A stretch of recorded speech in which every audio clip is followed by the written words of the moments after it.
તારીખ 14/7/2024ના રોજ ગઢ પોલીસ સ્ટેશન વિસ્તારના ટોકરે ગામમાંથી પોલીસને જાણકારી મળે છે કે એક 11 વર્ષીય બાળક કે જેનું નામ મોહમ્મદ બિલાલભાઈ સરસિયા છે તે અમને મળી નથી રહ્યો, જેથી કરીને પોલીસમાં એ વસ્તુની જાણ થતાં તરત જ લોકલ પોલીસ દ્વારા ઘટના સ્થળે પહોંચવામાં આવે છે અને બાળક ક્યાં ગુમ થયો છે તે બાબતે જાણકારી એકઠી કરી અને તપાસ આગળ વધારવામાં આવે છે। તે દરમિયાન આશરે સાંજે 7 કલાકે બાળકની લાશ જે છે એ ટોકરે ગામના વાડી વિસ્તારમાંથી મળી આવે છે। એ વસ્તુની જાણ થતાં જ તરત જ લોકલ પોલીસ, એ સિવાય એમના local SDPO Shri CL Solanki સાહેબ, અમારી LCB SOGની તમામ ટીમો જે છે ઘટના સ્થળે પહોંચી જાય છે। ઘટના સ્થળે પહોંચીને તાત્કાલિક જ પોલીસ દ્વારા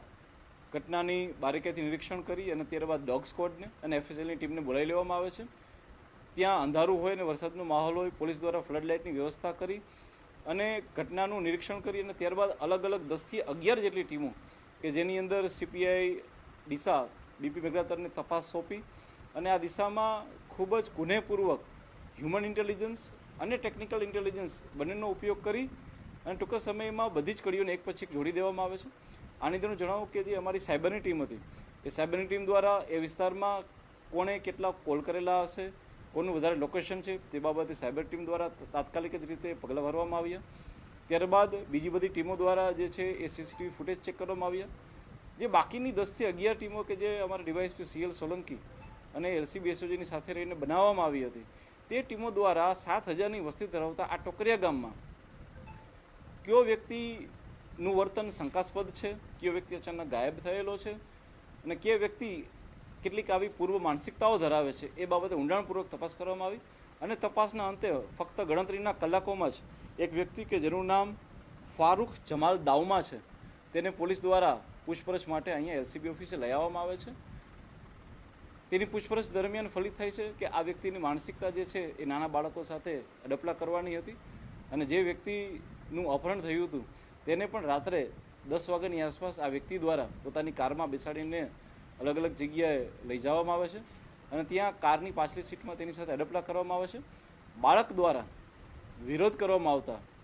અને બાળક દ્વારા જ્યારે કહેવામાં આવે છે કે તેની માતાને જણાવી દેશે ત્યારે તેના દ્વારા જે છે એને મારવામાં આવે છે અને મારતા પછી એને વધારે ડર લાગતા એ બાળકની હત્યા પણ કરી નાખે છે। આ બધી વસ્તુઓના સાયન્ટિફિક પુરાવા પોલીસ દ્વારા એકઠા કરવામાં આવેલા છે,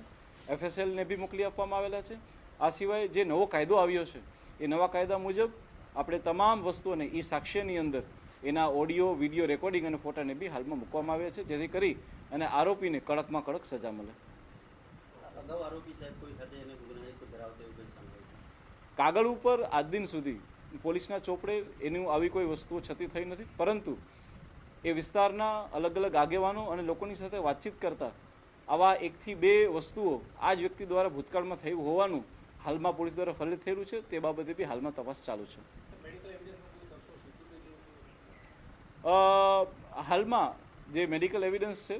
એ PM નોટની અંદર એવું નથી આવેલું, પરંતુ અમે કેટલાક પુરાવો જે છે એ FSLને પૂછી રહ્યા છીએ, જેથી કરી અને આવી વસ્તુઓ બી કાગળ ઉપર પ્રસ્થાપિત થાય।